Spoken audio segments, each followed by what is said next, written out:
அஸ்ஸலாமு அலைக்கும் வரஹ்மத்துல்லாஹி தஆலா வபரகாத்துஹு. அல்ஹம்துலில்லாஹி ரப்பில் ஆலமீன். ஸல்லல்லாஹு அலா ஸையிதினா முஹம்மதின் வ அலா ஆலிஹி வ ஸஹ்பிஹி அஜ்மஈன். அம்மா பஅத். மிஃப்தாஹுல் அரபிய்யா கிதாபினுடைய அல் ஜுஸுவ் ஸானி இரண்டாம் பாகத்தினுடைய 96ஆம் நாள் பாடமான இன்றைய பாடத்திலே நாம் அமர்ந்திருக்கிறோம். அல்ஹம்துலில்லாஹ். இந்த பாடங்கள் தொடர்ந்து நடைபெறுவதற்கு அல்லாஹ் தௌஃபீக் செய்வானாக. ஆமீன். நம்முடைய ஜாமிஆ ரகீப் எஜுகேஷனல் ட்ரஸ்டின் மூலமாக நாம் இது போன்ற பல்வேறு விதமான தீன் சம்பந்தமான துனியா சம்பந்தமான சேவைகளை ஆற்றி வருகிறோம். இந்த சேவைகள் எவ்வித தொய்வுமின்றி சிறப்பான முறையில் நடைபெறுவதற்காக வேண்டி அனைவரும் துஆ செய்யுங்கள், இன்னும் ஆதரவை தாருங்கள். நன்மையான காரியங்களில் அனைவரும் ஒன்று சேருவோம், முந்திக் கொள்வோம். நாம் ஆற்றுகிற இந்த சேவைக்கு பொருளாதார பங்களிப்பை செலுத்த நாடுபவர்கள் இங்கே நம்முடைய அக்கௌண்ட் டீட்டெயில்ஸ் வழங்கப்பட்டுள்ளது. அதே போன்று QR கோடும் இங்கே வழங்கப்பட்டுள்ளது. இதன் மூலம் தங்களுடைய பொருளாதார பங்களிப்புகளை செலுத்திக் கொள்ளலாம். அல்லாஹ் ரப்புல் ஆலமீன் நன்மையான காரியங்களில் ஒன்று சேருகிற முந்தி செல்லுகிற தௌஃபீகை அல்லாஹ் நமக்கு தந்திரல் புரிவானாக. ஆமீன். மிஃப்தாஹுல் அரபியா கிதாபினுடைய இரண்டாம் பாகத்தினுடைய 96ஆம் நாள் பாடமான இன்றைய பாடத்தில் நாம் பார்க்க இருப்பது நம்முடைய இந்த கிதாபின் பாடங்களின் வரிசையிலே 32வது பாடத்தினுடைய ஹதீஸுகள் என்ற தலைப்பின் முதல் பகுதியை நாம பார்க்க இருக்கிறோம். அப்போ இன்றைய பாடத்தில் நம்ம பார்க்க இருப்பது கடந்த ஒரு சில பாடங்களாகவே நம்ம பார்த்து கொண்டு வருவது நம்ம ஹதீஸுகளை வைத்து அதற்குண்டான பொருள் விளக்கம் தர்கீப் இஅராபை நம்ம பார்த்து கொண்டு வருகிறோம். முஸன்னிஃப் அவர்கள் கொடுத்த உதாரணங்கள் அவைகள். என்ன காரணம் அப்படின்னா, நம்ம அரபு மொழியை படிப்பதே குர்ஆனையும் ஹதீஸையும் விளங்கி அமல் செய்ய. அப்ப அந்த அரபு மொழியை பற்றி படிக்கக்கூடிய இந்த கிதாப் இஃப்தாஹ் அரபியா என்ற கிதாபில் முஸன்னிஃப் அவர்கள் ஹதீஸுகளையே உதாரணமாக, நோக்கத்தையே உதாரணமாக கொண்டு வந்து நமக்கு பயிற்சி தருகிறார்கள். நம்ம வாங்க இந்த பாடத்திற்குள்ள சென்று ஹதீஸுகளை வாசித்து அவைகளுக்கான பொருள், ஒரு சிறிய விளக்கம், தர்கீப் இஅராபை நாம தெரிந்து கொள்ளலாம் இன்ஷா அல்லாஹு தஆலா. பிஸ்மில்லாஹிர் ரஹ்மானிர் ரஹீம். அத்தருசு ஸானி வஸ்ஸலாசூன், 32வது பாடம். அப்போ நம்ம இந்த இன்றைய பாடத்தில் நாம பார்க்க இருப்பது இந்த கிதாபினுடைய பாடங்கள் வரிசையில 32வது பாடத்தை நாம பார்க்க போறோம். அப்படி பாருங்க, 32வது பாடம் மினல் ஹதீஸி ஷரீஃபி, சிறப்பான ஹதீஸிலிருந்தும் உள்ளதாக இருக்கின்றது என்று வைக்கலாம், அல்லது சிறப்பான ஹதீஸிலிருந்தும் உள்ளதாக இருக்கும் அல்லாஹும்ம பின்வரக்கூடிய ஹதீஸுகள் ஆகிறது அப்படின்னு வைக்கலாம். சரி, எப்படியோ நமக்கு 32வது பாடம் எனது ஹதீஸுகளை குறித்து வரக்கூடியது. ஹதீஸுகளை உதாரணமாக சொல்லி அந்த ஹதீஸுகளின் மூலமாக நமக்கு எதை சொல்லித் தரப்படும், நஹ்வினுடைய சட்டங்களை நாம பார்க்க இருக்கிறோம். அந்த அடிப்படையில நாம இன்றைக்கு முதலாவதாக பார்க்க இருக்கக்கூடிய ஹதீஸ் என்ன அப்படின்னா, அல்லாஹும்ம இன்னி அஸ்அலுக இல்மன் நாஃபிஆ வ ரிஸ்கன் தொய்யிபா வ அமலம் முத்தகப்பலா என்று வரக்கூடியதான இந்த ஹதீஸ் ஷரீஃப். அப்ப இதை நாம பார்க்கும் பொழுது இமாம் அஹ்மது ரஹமத்துல்லாஹி அலைஹி அறிவிக்கிறாங்க, இப்னு மாஜா ரஹமத்துல்லாஹி அலைஹி அறிவிக்கிறாங்க. ஆனா சின்ன ஒரு வார்த்தை மாற்றம் எப்படின்னா, இல்மன் நாஃபிஆ வ அமலம் முத்தகப்பலா வ ரிஸ்கன் தொய்யிபான்னு இருக்கு. இந்த ஹதீஸினுடைய எப்பொழுது நாம சொன்ன ரிவாயத்துகள் இந்த அடிப்படையில தான் இருக்கும். சரி பாருங்க, அப்ப இந்த ஹதீஸ் இது ஒரு துஆ. இது என்னது? நபிகள் ஸல்லல்லாஹு அலைஹி வஸல்லம் நமக்கு கற்றுக் கொடுத்த அற்புதமான துஆக்கள்ல ஒன்றுதான் இது, இந்த ஹதீஸ் ஷரீஃப் என்பது. இன்னும் இந்த ஹதீஸை குறித்து விளக்கமாக சொல்லணும் அப்படின்னா, நபிகள் ஸல்லல்லாஹு அலைஹி வஸல்லம் இந்த துஆவை கேட்குமாறு சொல்லியிருக்கிறாங்க. சலுல்லாஹ இல்மன் நாஃபியா, நாஃபியான இல்மை நீங்க அல்லாஹ்ட்ட கேளுங்க அப்படின்னு நபிகள் பெருமானார் ஸல்லல்லாஹு அலைஹி வஸல்லம் அவர்கள் சொல்லியும் இருக்கிறார்கள். அந்த அடிப்படையில இது நம்மை நபிகள் பெருமானார் ஸல்லல்லாஹு அலைஹி வஸல்லம் கேட்க தூண்டுகிற ஒரு ஹதீஸும் கூட இது. பாருங்க, அல்லாஹும்ம அல்லாஹுவே, இன்னி நிச்சயமாக நானாகிறவன், அஸ்அலுக உன்னிடத்தில் கேட்கிறேன், இல்மன் நாஃபிஆ பிரயோஜனமான கல்வி ஞானத்தை உன்னிடத்தில் நான் கேட்கிறேன், வ ரிஸ்கன் தொய்யிபா இன்னும் நல்ல ரிஸ்கை, நல்ல வாழ்வாதாரத்தை, அதாவது ஹலாலான வாழ்வாதாரத்தை உன்னிடத்திலே நான் கேட்கிறேன், இன்னும் கேட்கிறேன். வ அமலம் முத்தகப்பலா, இன்னும் அங்கீகரிக்கப்பட்ட அமலையும் செயலையும் உன்னிடத்திலே நான் கேட்கிறேன். அப்ப யா அல்லாஹ், எனக்கு துனியாலே ஆகிரத்திலையும் பிரயோஜனமா இருக்கணும், அப்படிப்பட்ட கல்வி ஞானத்தை எனக்கு கொடு. அதே போன்று எனக்கு ஹலாலான வாழ்வாதாரம் எப்படி நீ கொடுப்ப, ஏன்னா அது உன்னுடைய பொறுப்பாக நீ ஏற்றுக்கொண்ட ஒன்று, அது குர்ஆன் மூலமாக. அப்படிப்பட்ட நிலையில நீ எனக்கு நல்ல ஹலாலான ரிசுக்கை கொடியாதா அப்படின்னு கேட்கிறோம். அதே போன்று நான் நிறைய அமல்கள் செய்யறேன், ஆனா அதை செய்ய வைக்கிறது நீதான், அங்கீகரிக்கப்பட்ட செயலாக எனக்கு நீ அதை ஏற்படுத்தி கொடு என்று அல்லாஹ்விடத்திலே நாம கேட்கக்கூடிய ஒரு துஆ தான் இந்த துஆ. பெருமானார் ஸல்லல்லாஹு அலைஹி வஸல்லம் கேட்ட துஆவும் கூட. இப்ப பாருங்க, அல்லாஹும்ம, அல்லாஹு என்பது என்னது? முனாதா. அப்ப நிதா இங்க போக்கப்பட்டிருக்கு. அந்த நிதாவிற்கு பதில் பகரமாக இவலாக வந்திருக்கிறது தான் இந்த ஷத்து செய்யப்பட்டதான மீம். அப்ப யா அல்லாஹும் எங்கேயுமே வராது, நல்லா பாத்துக்கணும் நம்ம. ஏன்னா ஒரு பகரமும் அதற்கு அசலும் ஒரு இடத்துல வராது. அப்ப யாக்கு பகரமா சது செய்யப்பட்ட மீம்னா யா அல்லாஹுன்னு வராது, சது செய்யப்பட்ட மீம் வரும் அல்லது யா வரும். அந்த அடிப்படையில இங்க சது செய்யப்பட்ட மீம் என்பது என்னது? இவலுன் அன் ஹரிஃபின் நிதா, நிதாவுடைய எழுத்திற்கு பகரமாக வந்தது. இன்னி பாருங்க, இன்ன ஹருஃபு தக்கீத் ஹருஃபும் முஷப்பஹும் பில் ஃபிஅல். அதே போன்று யா என்பது என்னது? இன்னவினுடைய இஸ்மு. அஸ்அலு ஃபிஇல் முதாரி தமீரு ஃபாஇல். க என்பது அஸ்அலு உடைய மஃஊலு. அஸ்அலுங்கிற ஃபிஇல் தான் எது? இன்னவினுடைய ஜும்லா ஹபரு. இல்மன் அஸ்அலு என்பதினுடைய மஃஊலு சானி, அதாவது இரண்டாவது மஃஊலு மௌசூஃப். நாஃபிஅன் இல்மன் என்பதினுடைய சிஃபத்து. பாருங்க, வா, வா என்பது என்னது? ஹர்ஃபு அத்ஃப். ரிஸ்கன் என்பது என்னது? மஅத்தூஃப். எங்க அத்ஃப் செய்யப்படுது? இல்மன்ல அத்ஃப் செய்யப்படுது. மஅத்தூஃப் மௌசூஃப். தொய்யிபன் ரிஸ்கன் என்பதினுடைய சிஃபத்து. வா என்பது என்னது? ஹர்ஃபு அத்ஃப். அமலன் என்பது மஅத்தூஃப். எங்க அத்ஃப் செய்யப்படுது? அதே இல்மன்ல அத்ஃப் செய்யப்படுது. மஅத்தூஃப் மௌசூஃப். முத்தகப்பலா என்பது சிஃபத்து. இப்ப பாருங்க, அல்லாஹு என்பது என்னது? லம்மின் மீது மபனியான முனாதா முஃப்ரது. இங்க நஸ்பினுடைய மஹல்லு, ஏன்னா அது முனாதா. முனாதா நஸ்பினுடைய மஹல். சரி, இந்த ஷது செய்யப்பட்ட மீம் என்பது இது நமக்கு எதற்காக இவலாக வந்திருக்கு? இதுக்கு மிஅராபினுடைய மஹல்லு கிடையாது. இன்னி என்பது என்னது? அது ஃபதஹின் மீது மபனியான ஹர்ஃபு தக்கீத் ஹர்ஃபும் முஷப்பஹும் பில் ஃபிஅல். அதே போன்று யா, இந்த சுக்குன் பெற்ற யா இருக்கிறது, இதுதான் இன்னவிட இஸ்முங்கிறதுனால நஸ்பினுடைய மஹல்லு. ஆனா இங்க லமீர் அது, எனவே அது என்னது? நமக்கு சுக்குன் மீது மபனி ஆகுது. அஸ்அலு லாஹிரத்தான லம்மத்தை கொண்டு ரஃபை செய்த ஆமில் மானவி. க என்பது நஸ்பினுடைய மஹல்லு, ஏன்னா மஃஊலு. இங்க ஃபதஹின் மீது மபனியான லமீர். இல்மன் நஸ்பினுடைய மஹல்லு மஃஊலு சானிங்கிறதுனால எதை கொண்டு நஸ்பு? லாஹிரத்தான ஃபதஹத்தை கொண்டு நஸ்பு செய்யப்பட்டதான இஸ்மு. நாஃபிஆ என்பதும் லாஹிரத்தான ஃபதஹத்தை கொண்டு நஸ்பு செய்யப்பட்டிருக்கக்கூடியதான இஸ்மு. அடுத்து பாருங்க, வா ஃபதஹின் மீது மப்னியான ஹர்ஃபு அத்ஃப். ரிஸ்கன் லாஹிரத்தான ஃபதஹத்தை கொண்டு நஸ்பு செய்யப்பட்டிருக்கக்கூடியதான இஸ்மு. தொய்யிபா என்பதும் லாஹிரத்தான ஃபதஹத்தை கொண்டு நஸ்பு செய்யப்பட்டிருக்கக்கூடியதான இஸ்மு. வ அமலால, வாவு என்பது என்னது? ஃபதஹின் மீது மப்னியான ஹர்ஃபு.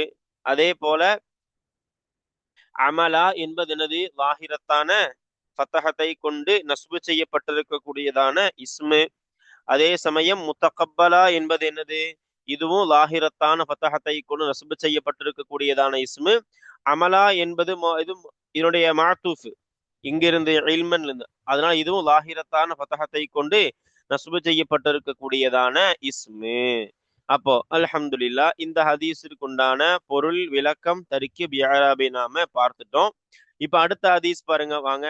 அஸ்அலுக ரிதா பஅதல் கலா வ அஸ்அலுக பர்தல் ஐஷ் பர்தல் ஐஷி பஅதல் மௌத்தி வ அஸ்அலுக லzzatan நலரி இலா வஜ்ஹிக என்று வரக்கூடியதான இந்த ஹதீஸ் ஷரீஃப். அப்ப இந்த ஹதீஸை குறித்து நமக்கு விளக்கங்கள் சொல்லித்தரப்படுது. என்ன அப்படின்னு சொன்னா, நபிகள் பெருமானார் ஸல்லல்லாஹு அலைஹி வஸல்லம் நமக்கு கற்றுக் கொடுக்குறாங்க எந்த மாதிரி துஆக்களை எல்லாம் கேட்கணும் அப்படின்னு. இந்த ஹதீஸை அறிவிக்கக்கூடிய அறிவிப்பாளர் அம்மார் இப்னு யாசிர் ரலியல்லாஹு தஆலா அன்ஹு. நசாஇ இமாம் அறிவிக்கிறாங்க, அஹ்மது இமாம் அறிவிக்கிறாங்க, இப்னு ஹிப்பான் ரஹிமஹுல்லாஹ் போன்ற நிறைய யாரு சஹாபிகள் நிறைய இமாம்கள் அறிவிக்கக்கூடிய ஹதீஸ் ஷரீஃப் தான் இது. பெருமானார் ஸல்லல்லாஹு அலைஹி வஸல்லம் நிறைய இந்த ஒரு வார்த்தை தான், இதற்கு முன்னாடி நிறைய துஆக்கள் இருக்கு. நமக்கு அதெல்லாம் இங்க நம்ம அர்த்தம் வச்சோம்னா நேரமாயிரும். அப்ப இந்த துஆவிற்கு மட்டும் நம்ம பொருள் வைக்கிறோம். பெருமானார் ஸல்லல்லாஹு அலைஹி வஸல்லம் அவர்களால் கற்றுக் கொடுக்கப்பட்ட துஆக்களில் ஒன்று இது. பாருங்க என்னது, அஸ்அலுக அர் ரிலா பஅதல் கலா. ஒரு சில ஹதீஸுகள் எப்படி வருதுன்னா அர் ரிலா பில் கலான்னு வருது. அர்த்தம் ஒன்னாக தான் நாம வைக்க போறோம். சரி பாருங்க, அதே மாதிரி வ அஸ்அலுக்க பர்தல் ஆயிஷின் வராம அந்த அஸ்அலுக்கங்கிறது இல்லாம எப்படி வரும், அஸ்அலுக்க ரிலா பில் கலா வ பர்தல் ஐஷி பஅதல் மௌதி வ லஸ்தத்தன் நலரி இலா வஜ்ஹிக வ ஷௌக இலா லிகாயிக என்று இப்படி வரக்கூடிய ஹதீஸ் தான் இருக்கு. இப்படி என்னது, இப்படி இப்படி வரக்கூடிய அறிவிப்புகளும் இருக்கிறது. அந்த அறிவிப்பை தான் நம்ம சொன்னோம். பாருங்க, அப்ப அர்த்தம் எப்படி வைக்கணும், அஸ்அலுக அல்லாஹுவே உன்னிடத்திலே நான் கேட்கிறேன், அர் ரிலா பொருந்திக் கொள்ளும் மனப்பக்குவத்தை, அதாவது பொருத்தத்தை, பஅதல் கலா விதிக்கு பிறகுண்டான பொருத்தத்தை உன்னிடத்திலே நான் கேட்கிறேன். மற்ற ரிவாயத்துப்படி பில் கலா விதியை கொண்டு பொருந்திக் கொள்ளுதலை உன்னிடத்திலே நான் கேட்கிறேன். வ அஸ்அலுக இன்னும் உன்னிடத்திலே நான் கேட்கிறேன், பர்தல் ஐஷி பஅதல் மௌதி மரணத்திற்கு பிறகு குளிர்ந்த வாழ்க்கையை உன்னிடத்திலே நான் கேட்கிறேன். வ அஸ்அலுக இன்னும் யா அல்லாஹ் உன்னிடத்திலே நான் கேட்கிறேன், லஸ்ஸத்தன் நலரி இலா வஜ்ஹிக உன்னுடைய வஜிஹின் பக்கம் பார்ப்பதினுடைய அந்த சுகத்தை இன்பத்தை உன்னிடத்திலே நான் கேட்கிறேன், இன்னும் கேட்கிறேன். வ ஷௌக இலா லிகாயிக இன்னும் உன்னை சந்திப்பதன் பக்கம் உண்டான ஆர்வத்தையும் உன்னிடத்திலே நான் கேட்கிறேன் என்று வரக்கூடியதான இந்த ஹதீஸ் ஷரீஃப். அப்ப இதெல்லாம் நம்ம அல்லாஹ்ட்ட கேட்க வேண்டிய துஆக்கள். எது, கலாவை பொருந்திக் கொள்ற மனசு நமக்கு வேணும். அதே போன்று இது துனியால. அதற்கடுத்து என்னது, மௌத்துக்கு அப்புறம் நாம் எப்படி இருக்கணும், நல்ல நிம்மதியான வாழ்க்கை, அதுதான் பர்தல் ஐஷ் என்னது, குளிர்ந்த வாழ்க்கை. அதே போன்று மறுமையில அல்லாஹுவை சந்திக்கிற பார்க்கின்ற அந்த பாக்கியம் வேணும். அது மட்டும் இல்லாம பார்ப்பதற்குண்டான ஆர்வம் நமக்கு வேணும். இந்த மாதிரி நல்ல துஆக்கள், மறுமை சார்ந்த துஆக்கள், துனியா சார்ந்த துஆக்களை நாம கேட்கணும் என்பதுதான் இந்த ஹதீஸினுடைய நோக்கம். அந்த அடிப்படையில பாருங்க, நம்ம அர்த்தம் வச்சுட்டோம். இப்ப நாம இதற்குண்டான எதை பார்ப்போம், தர்கீப் இஅராபை பார்ப்போம். அஸ்அலுக பாருங்க, அஸ்அலு என்பது ஃபிஇல் முலாரி லமீர் ஃபாயில், க என்பது மஃஊல். அப்ப அஸ்அலு உடைய முதல் மஃஊல் க என்பது, அர் ரிலா என்பது இரண்டாவது மஃஊல் சானி. அதே போன்று பாருங்க, பஅத லர்ஃபு முலாஃப், அல் கலாஇ முலாஃப் இலைஹி. பஅதங்கிற லர்ஃப நம்ம எங்க தஅல்லுக் ஆக்குறோம், அஸ்அலுங்கிற ஃபிஇல்ல தஅல்லுக் ஆக்குறோம். அடுத்து பாருங்க, வ அஸ்அலுக்கல வா என்பது அத்ஃபினுடைய எழுத்தான ஹாத்திஃப். அஸ்அலு ஃபிஇல் முலாரி லமீர் ஃபாயில். அஸ்அலு எங்க அத்ஃப் செய்யணும், இந்த அஸ்அலுல அத்ஃப் செய்யறோம் நாம. க என்பது அஸ்அலு என்ற ஃபிஇல் முலாரி லமீர் ஃபாயிலுடைய மஃஊல் அவ்வல் தான் க என்பது. பர்த என்பது மஃஊல் சானி முலாஃப், அல் ஐஷி முலாஃப் இலைஹி, பஅத லர்ஃபு முலாஃப், அல் மௌத்தி முலாஃப் இலைஹி. பஅத உடைய என்ற லர்ஃபுடைய தஅல்லுகை அஸ்அலுங்கிற ஃபிஇல்ல நாம வைக்கிறோம். அடுத்து பாருங்க, வ அஸ்அலுக லஸ்ஸத்தன் நலரி இலா வஜ்ஹிக, வா அத்ஃபினுடைய எழுத்தான வா ஆத்திஃப். அஸ்அலு ஃபிஇல் முலாரி லமீர் ஃபாயில். அஸ்அலு என்ற ஃபிஇலை எங்க அத்ஃப் செய்யறோம், இந்த அஸ்அலுல அத்ஃப் செய்யறோம். க என்பது அஸ்அலு என்ற ஃபிஇல் முலாரி லமீர் ஃபாயிலுடைய மஃஊல் அவ்வல் முதலாவது மஃஊல். லஸ்ஸத என்பது இரண்டாவது மஃஊல் முலாஃப், அன் நலரி முலாஃப் இலைஹி, இலா ஜாரு வஜிஹி மஜ்ரூர் முலாஃப், க என்பது முலாஃப் இலைஹி. அப்ப நாம தர்கீபை பார்த்துட்டோம். இப்ப நம்ம வாங்க இஅராபிற்குள்ள போய் பார்ப்போம். இஅராப் என்னது, அஸ்அலுங்கிறது என்னது, லாஹிரத்தான லம்மத்தை கொண்டு ரஃபு செய்த ஆமிலது மஅனவி. முதாரியான ஃபெயிலுக்கு நம்ம சொல்லியிருப்போம், ஒவ்வொரு பாடத்திலையும் சொல்றோம், நஸ்ப ரஃபு செய்யக்கூடிய ஆமில், முதாரியான ஃபெயிலுக்கு ரஃபு செய்யக்கூடிய ஆமில் இங்க அதான லாஹிரத்தான லம்மத்தை கொண்டு ரஃபு. குலுவுன் அனின் நாசிபி வல் ஜாசிம் என்ற மஅனவியான ஆமில், நஸ்பு செய்யக்கூடியதான அன்லன் கையிதன் போன்ற ஆமில்களை விட்டும், ஜஸ்மு செய்யக்கூடியதான இன்லம் லம்மா லாமுல் லம்ரி லாலி நஹி போன்ற ஆமில்களை விட்டும் ஒரு முதாரியான ஃபிஇல் நீங்கி வருதுன்னா அதுக்கு ரஃபு. அந்த ரஃபு அதான் அந்த குலுவுன் அனின் நாசிபி வல் ஜாசிம் என்ற மஅனவியான ஆமில் தான் முதாரியான ஃபிஇலுக்கு ரஃபை செய்யுது. அந்த அடிப்படையில் அஸ்அலுங்கிறது எனது வாஹிரத்தான தம்மத்தை கொண்டு ரஃபை செய்யப்பட்டிருக்கக்கூடியதான ஃபிஅலு. க என்பது எனது நஸ்பினுடைய மஹல்லு, ஏன்னா அது மஃஊலு. இங்க ஃபதஹின் மீது மப்னியான ஒரு லமீர் இது. அர் ரிலா என்பது என்னது, இதுவும் நஸ்பினுடைய மஹல்ல தான், ஏன்னா மஃஊல் சானி. ஆனா இங்க இது மக்சூரான இஸ்மு, அதாவது அலிஃபை கொண்டு முடிஞ்சிருக்குது. மக்சூரான இஸ்ம தெரியும் நமக்கு, அலிஃபை கொண்டு முடியும். முன்னாடி இருக்கிற எழுத்துக்கு ஹர்ஃப் இருக்கு, ஃபத்தஹ் பெற்றிருக்கு. அர்ரிலா என்பது மக்சூரான இஸ்மு. இதற்கு இஅராப் என்பது மூணுமே முகத்தரா தான் வரும், உள்ரங்கமா தான் இருக்கும். அப்ப இது நஸ்பினுடைய மஹல்லு தான், நஸ்பு தான் செய்யப்படுது. லாஹிரத்தான ஃபத்தஹத்தை கொண்டுதான் இதுக்கு நஸ்பு. ஆனா லாஹிரத் இல்ல, முகத்தரத்து. அவ முகத்தரத்தான அலிஃபின் மீது முகத்தரத்தான ஃபத்தஹத்தை கொண்டு நஸ்பு செய்யப்பட்டு இருக்கக்கூடியதான இஸ்மு தான் இது. பஅத என்பது என்னது, லாஹிரத்தான ஃபத்தஹத்தை கொண்டு நஸ்பு செய்யப்பட்டிருக்கக்கூடியதான லர்ஃபு. அல் கலாஇ என்பது லாஹிரத்தான கஸ்ரத்தை கொண்டு ஜர்ரு செய்யப்பட்டிருக்கக்கூடியதான இஸ்மு. இங்க ஒரு சில வார்த்தைகளுக்கு ஹரக்கத்துகள் முழுமையா போடப்படல, நம்ம வாசிக்கும் பொழுது நம்ம புரிஞ்சுக்கணும், அவ்வளவுதான். சரி பாருங்க, அல் கலாஇ லாஹிரத்தான கஸ்ரத்தை கொண்டு ஜர்ரு செய்யப்பட்டிருக்கக்கூடியதான இஸ்மு. வா என்பது எனது ஃபதஹின் மீது மப்னியான ஹர்ஃபு அத்துஃபு. அஸ்அலு என்பது எனது வாஹிரத்தான லம்மத்தை கொண்டு ரஃபஅ செய்யப்பட்டிருக்கக்கூடியதான இஸ்மு. ரஃபஅ செய்த ஆமிலது மஅனவி. க என்பது என்னது, ஃபதஹின் மீது மப்னியான லமீரு. ஆனா இங்க மஃஊல் ஆச்சு, அதனால இது நஸ்பினுடைய மஹல்லு. அதே போன்று பர்த என்பது லாஹிரத்தான ஃபதஹத்தை கொண்டு நஸ்பு செய்யப்பட்டிருக்கக்கூடியதான இஸ்மு.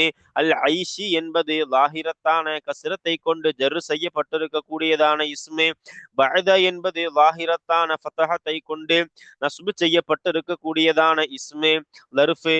அல் ஐஷி லாஹிரத்தான கஸ்ரத்தை கொண்டு ஜர்ரு. சரி பாருங்க, அல் மவுத்தி என்பது லாஹிரத்தான கஸ்ரத்தை கொண்டு ஜர்ரு செய்யப்பட்டிருக்கக்கூடியதான இஸ்மு. வா என்பது ஃபதஹின் மீது மப்னியான ஹர்ஃபு அத்துஃபு. அதே போன்று அஸ்அலு என்பது லாஹிரத்தான லம்மத்தை கொண்டு ரஃபஅ செய்த ஆமில் மஅனவி. க என்பது நஸ்பினுடைய மஹல்லு, என மஃஊல் அவ்வலு. இங்க ஃபதஹின் மீது மப்னியான லமீர் இது. லத்தத என்பது என்னது, இது இரண்டாவது மஃஊல், இது நஸ்பினுடைய மஹல்லு. ஆனா இது லாஹிரத்தான ஃபதஹத்தை கொண்டு நஸ்பு செய்யப்பட்டிருக்கக்கூடியதான இஸ்மு. அன் நவரி முலாஃப் இலைஹி ஜர்ருடைய மஹல்லு, லாஹிரத்தான கஸ்ரத்தை கொண்டு ஜர்ரு. இலா என்பது சுக்கூன் மீது மப்னியான ஹர்ஃபுல் ஜர்ரு. இந்த இலாவுடைய தஅல்லுக்கு அஸ்அலுங்கிற ஃபிஅல்ல நாம வைக்கிறோம், இது சுக்குன் மீது மப்னியான ஹர்ஃபுல் ஜர். வஜிஹி லாஹிரத்தான கஸ்ரத்தை கொண்டு ஜர் செய்யப்பட்டிருக்கக்கூடியதான இஸ்மு. க என்பது ஃபதஹின் மீது மப்னியான லமீரு. ஆனா இது ஜர்ருடைய மஹல், ஏன்னா இது முலாஃப் இலைஹிங்கிறதுனால. வஷௌக என்பது வா என்பது ஃபதஹின் மீது மப்னியான ஹர்ஃபு அத்துஃபு. அஷௌக என்பது மஅத்தூஃப், எங்க அத்துஃபு செய்யப்படுது, லஸ்தத்தால அத்துஃபு செய்யப்படக்கூடியதான இஸ்மு. அப்ப நஸ்பினுடைய மஹல்லு லாஹிரத்தான ஃபதஹத்தை கொண்டு நஸ்பு செய்யப்பட்டிருக்கக்கூடியதான இஸ்மு. இலா என்பது இது சுக்குன் மீது மப்னியான ஹர்ஃபுல் ஜர்ரு. இந்த இலாவுடைய தஅல்லுகை நாம அஸ்அலுங்கிற ஃபிஅல்ல தான் வைக்கிறோம். லிகாஇ என்பது லாஹிரத்தான கஸ்ரத்தை கொண்டு ஜர்ரு, ஏன்னா மஜ்ரூரு முலாஃப். இது க முலாஃப் இலைஹிங்கிறதுனால ஜர்ருடைய மஹல்லு. ஆனா இங்க எதனால, அது லமீரா இருக்கு, எனவே இது ஃபதஹின் மீது மப்னியான லமீரு. அப்ப அல்ஹம்துலில்லாஹ், இந்த ஹதீஸினுடைய எந்த, அதாவது துஆ என்ற அர்த்தத்தை கொண்ட இந்த ஹதீஸ் பெருமானார் ஸல்லல்லாஹு அலைஹி வஸல்லமுக்கு எப்படி துஆ செய்யணும்னு காட்டி தரக்கூடிய துஆக்கள் இதெல்லாம். சரி பாருங்க, அப்ப இந்த துஆவுடைய ஹதீஸினுடைய எதெல்லாம் முடிஞ்சது, பொருள், அதே போன்று சிறிய விளக்கம், அதே போன்று தர்கீபு இஅராபை நாம பார்த்திருக்கிறோம். அல்ஹம்துலில்லாஹ். இப்ப வாங்க நாம அடுத்த ஹதீஸுக்குள்ள போவோம். அடுத்த ஹதீஸும் துஆ தான். என்னது, அல்லாஹும்மக்ஃபிர்லி வர்ஹம்னி வர்சுக்னி என்று வரக்கூடியதான இந்த ஹதீஸ் ஷரீஃப். இதை அறிவிக்கக்கூடிய அறிவிப்பாளர் யார் அப்படின்னா, சஅத் இப்னு அபி வக்காஸ் ரலியல்லாஹு தஆலா அறிவிக்கிறாங்க. முஸ்லிம் ஷரீஃப்ல வந்திருக்கக்கூடியதான ஹதீஸ். இமாம் அஹ்மத் ரஹ்மஹுல்லாஹ் அறிவிச்சிருக்கிறாங்க. இப்னு ஹிப்பான் ரஹ்மஹுல்லாஹ் அறிவிச்சிருக்கிறாங்க. இப்படி பெரும்பெரும் இமாம்களால அறிவிக்கப்பட்ட ஹதீஸ் தான் இந்த ஹதீஸ் ஷெரீஃப் என்பது. அப்ப இந்த ஹதீஸுடைய விளக்கம் என்னன்னா, ஒரு கிராமவாசி பெருமானார் ஸல்லல்லாஹு அலைஹி வஸல்லத்தை பார்க்கறதுக்காக வராரு. வந்து யா ரசூலல்லாஹ் எனக்கு சில வார்த்தைகளை சொல்லி கொடுங்க அப்படின்னு அதை நான் சொல்லிக்கிட்டே இருக்கணும்னு கேட்கிறாரு. உடனே நபிகள் பெருமானார் ஸல்லல்லாஹு அலைஹி வஸல்லம் சொல்லி கொடுக்குறாங்க, லா லா இலாஹ இல்லல்லாஹ் வஹதஹு லா ஷரீக லஹு அல்லாஹு அக்பர் கபீரா வல்ஹம்துலில்லாஹி கஸீரா சுபஹான் அல்லாஹி ரப்பில் ஆலமீன் லா ஹவ்ல வலா குவத்த இல்லா பில்லாஹில் அல் அசீஸில் ஹக்கீம் அப்படின்னு சில திக்ருகளை சொல்லி கொடுக்குறாங்க நபி ஸல்லல்லாஹு அலைஹி வஸல்லம். இந்த கிராமவாசி கேட்டுட்டு அவர் சொல்றாரு, ஃபஹாவுலாயி லி ரப்பி ஃபமா லீ. அவர் கேட்கிறாரு, யா ரசூலல்லாஹ் இதெல்லாம் என் ரப்புக்குரியது, நான் ரப்புக்காக நான் திக்ரு செய்யக்கூடிய ரப்பை நினைவு துதிக்கக்கூடியதான வார்த்தைகள். ஃபமா லீ எனக்கு என்ன இருக்கு, எனக்கு ஏதாவது சொல்லி கொடுங்க அப்படின்னு கேட்கிறாரு அந்த கிராமவாசி. கிராமவாசிகளுடைய கேள்வியே கொஞ்சம் விசித்திரமா தான் இருக்கும். அதனால அப்படி கேட்கிறாங்க, இதெல்லாம் என் ரப்புக்கு, எனக்கு என்ன அப்படின்னு கேட்கிறாரு. அப்பதான் பெருமானார் ஸல்லல்லாஹு சொல்லி கொடுக்குறாங்க, நீங்க அல்லாஹ் மக்ஃபிர்லி வர்ஹம்னி, இந்த ஹதீஸை தொடர்ல வஹ்தினி வர்சுக்னி என்று சேர்ந்து வரக்கூடிய ஹதீஸும் அந்த ரிவாயத்தும் இருக்கிறது. இப்படி ஒரு துஆவை கற்றுக் கொடுக்குறாங்க யாரு? பெருமானார் ஸல்லல்லாஹு அலைஹி வஸல்லம். அந்த ஹதீஸ்ல இடம்பெறக்கூடியதுதான் இந்த துஆ, அல்லாஹ் மக்ஃபிர்லி வர்ஹம்னி வர்சுக்னி. அந்த கிராமவாசிக்கு பெருமானார் ஸல்லல்லாஹு அலைஹி வஸல்லம் கற்றுக் கொடுத்த துஆ பாருங்க. அல்லாஹுவே இஃபிர்லி எனக்கு நீ மன்னிப்பாயாக, அப்படின்னா என்னை நீ மன்னிப்பாயாக, வர்ஹம்னி எனக்கு நீ ரஹமத்து கருணை செய்வாயாக, இன்னும் எனக்கு நீ ரஹ்மத் கருணை செய்வாயாக, வர்சுக்னி இன்னும் எனக்கு நீ ரிசுக் அளிப்பாயாக, அப்படின்னா எனக்கு நீ வாழ்வாதாரத்தை அளிப்பாயாக என்று வரக்கூடியதான இந்த ஹதீஸ் ஷெரீஃபு. அப்ப நாம அந்த கிராமவாசி கேட்டதுல பல அர்த்தங்கள் இருக்கிறது. நமக்கு என்ன தேவை? அல்லாஹ் நம்ம பாவத்தை மன்னிக்கணும். எவ்வளவு பாவங்கள் செய்யறோம், அல்லாஹ் நமக்கு கருணை காட்டணும். ஏன்னா நம்ம அல்லாஹ்வுடைய கருணை இல்லைன்னா நம்ம ஒண்ணும் இல்லாம போயிருவோம். துனியாலையும் அப்படிதான், மறுமையிலையும் அப்படிதான். வர்சுக்னி துனியாவிலையும் ஆக்கிரத்திலையும் அல்லாஹ் நமக்கு வாழ்வாதாரத்தை வழங்கணும். துனியால எப்படி நம்ம ஹலாலான முறையில வாழணும், ஹலாலை மட்டுமே அனுபவித்து வாழணும், அதற்கு அல்லாஹ் தான் நமக்கு உதவி செய்யணும். அப்ப அல்லாஹ்ட்ட தான் ரிஸ்க கேட்கணும் அப்படின்னு அந்த கிராமவாசிக்கு பெருமானார் ஸல்லல்லாஹு அலைஹி வஸல்லம் கற்றுக் கொடுத்த நல்ல ஒரு துஆ, அல்லாஹ் மக்ஃபிர்லி வர்ஹம்னி வர்சுக்னி என்று வரக்கூடியதான இந்த துஆ. சரி பாருங்க, இந்த துஆவான இந்த ஹதீஸினுடைய பொருள், அதே போன்று ஒரு சிறிய விளக்கத்தை நாம பார்த்துட்டோம். இப்ப நாம இந்த ஹதீஸ், இந்த துஆவினுடைய தர்கீப் இஅராபை நாம பார்க்க போறோம். வாங்க. அல்லாஹும்ம, முன்பு குறிப்பிட்டதை போன்ற இது போக்கப்பட்ட நிதாவினுடைய முனாதா. இதனுடைய போக்கப்பட்ட நிதா ஆன எழுத்தினுடைய பகரம் தான் இந்த சத்து செய்யப்பட்ட மீம். அப்ப அல்லாஹு என்பது என்னது? முனாதா. மீம் என்பது இவலுன் அன் ஹரிஃபின் நிதா. இஃபிர் என்பது என்னது? ஃபிஇல் அம்ர் ஹாதிர் லமீர் ஃபாஇல். லீ என்பது ஜாரு, யா என்பது மஜ்ரூரு.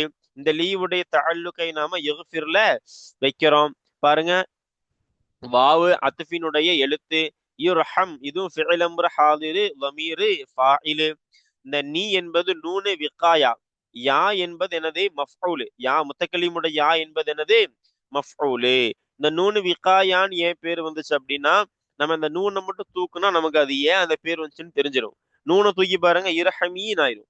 அப்போ இரஹமீன் என்னது? நீ ஒரு பெண் இரக்கம் காட்டுன்னு அர்த்தம். ஆனா இங்க நமக்கு நோக்கம் அப்படி இல்லை, எனக்கு யா அல்லாஹ் நீ இரக்கம் காட்டுன்னு. அப்போ இது இரஹம் பிளஸ் யா, அதாவது மஃஊலான யா, அப்படிதான் அர்த்தம் இங்க. ஆனா நம்ம நூன் எடுத்தா என்ன ஆயிரும்? இது பெண்பால் ஒருமையான முகாத்தபினுடைய அம்ரஹாதிரோன்னு குழம்பிரும். அப்ப அந்த நிலையை விட்டும் நம்மளை பாதுகாக்கக்கூடிய இந்த நூனு தான். இந்த நூனு வரப்பை தான் நமக்கு என்ன தெரியுது? இது பெண்பால் ஒருமையான அம்ரஹாதிருடைய ஃபிஇல் இல்ல, இது இர்ஹம் பிளஸ் யாங்கிற ஃபிஇல் முலா அம்ரஹாதிர் லமீர் ஃபாஇல் மஃஊல், இப்படிப்பட்ட ஜும்லா தான் இது. அப்ப அந்த குழப்பத்தை விட்டு நம்மளை பாதுகாக்குதா இல்லையா? எனவேதான் நூனு விகாயான், பாதுகாக்கிற நூன்னு பேர் வந்திருக்கு. சரி பாருங்க, அப்படி இந்த நீ என்பது என்னது? நூனு விகாயா. யா என்பது மஃஊல், இர்ஹமுடைய மஃஊல். வா என்பது என்னது? ஃபதஹின் மீது மப்னியான வா என்பது அத்ஃபினுடைய வாவு. உர்சுக், உர்சுக் தான் அசல் இருக்கும், நம்ம சேர்க்கும் போது அந்த ஊ போயிடும், வர்சுக்னு ஆயிரும். உர்சுக் ஃபிஇல் அம்ர் ஹாதிர் லமீர் ஃபாஇல். நீ நூனு விகாயா, யா என்பது மஃஊல். சரி இப்ப பாருங்க, அடுத்து அல்லாஹு என்பது என்னது? இஅராப். அல்லாஹு முனாதா முஃப்ரதுனால லம்மின் மீது மப்னி நஸ்பினுடைய மஹல்லு. இந்த மீ சது செய்யப்பட்ட மீம் என்பது இவலாக வந்திருக்கு. இதுக்கு இஅராபினுடைய மஹல்லு இல்ல. இஃபிர் சுகுன் மீது மபனியான அம்ரு ஹாதிர், லீ கஸ்ரின் மீது மபனியான லாம் இது, யா என்பது ஜருடைய மஹல் என மஜ்ரூர், ஆனா இங்க லமீரு சுக்குன் மீது மபனியான லமீரு. இந்த ஜாரு மஜ்ரூரு இஃபிருடைய மஃபூல் என்ற அடிப்படையில நஸ்பீனுடைய மஹல்லுல வரும். சரி பாருங்க. வா என்பது ஃபதஹின் மீது மபனியான ஹர்ஃபு, இர்ஹம் என்பது சுக்குன் மீது மபனியான அம்ரு ஹாதிரான ஃபிஇலு, நீ என்பது கஸ்ரின் மீது மபனியான எழுத்து இது, யா என்பது சுக்குன் மீது மபனியான லமீரு, ஆனா இங்க நஸ்பினுடைய மஹல் ஏன்னா அது மஃஊலுங்கிறதுனால. வர்சுக் என்பதில் வா என்பது எனது ஃபதஹின் மீது மபனியான ஹர்ஃபு, உர்சுக் என்பது சுக்குன் மீது மபனியான அம்ரு ஹாதிரான ஃபிஇலு, நீ என்பது கஸ்ரின் மீது மபனியான எழுத்து, யா என்பது சுக்குன் மீது மபனியான லமீர் தான், ஆனா இங்க நஸ்பினுடைய மஹல் ஏன்னா உர்சுக்கினுடைய மஃஊலுங்கிறதுனால. அப்ப அல்ஹம்துலில்லாஹ், இந்த ஹதீஸினுடைய பொருள், ஒரு சிறிய ஒரு விளக்கம், தர்கீப் இஅராபை நாம பார்த்திருக்கிறோம். அல்ஹம்துலில்லாஹ், இந்த ஹதீஸோடு இன்றைய பாடம் நிறைவு பெறுகிறது. நாம இந்த பாடத்துல பார்த்த விஷயங்கள், ஒரு சில ஹதீஸுகளை, துஆக்களான ஹதீஸுகளை வாசித்து அவைகளுக்கான பொருள், சிறிய விளக்கம், தர்கீப் இஅராபை நாம பார்த்திருக்கிறோம். அல்லாஹ் ரப்புல் ஆலமீன் இந்த துஆக்களை நாம் கேட்டது போன்றே அல்லாஹ் நமக்கு அதை நிறைவேற்றி கொடுப்பானாக. ஆமீன். அதே போன்று இனி வரக்கூடியதான பாடங்களில் தொடர்ந்து வரக்கூடிய ஹதீஸுகளை வாசித்து அவைகளுக்கும் பொருள், சிறிய விளக்கம், தர்கீப் இஅராபை நாம பார்ப்போம் இன்ஷா அல்லாஹு தஆலா. அஸ்ஸலாமு அலைக்கும் வரஹ்மத்துல்லாஹி தஆலா வபரகாத்துஹு.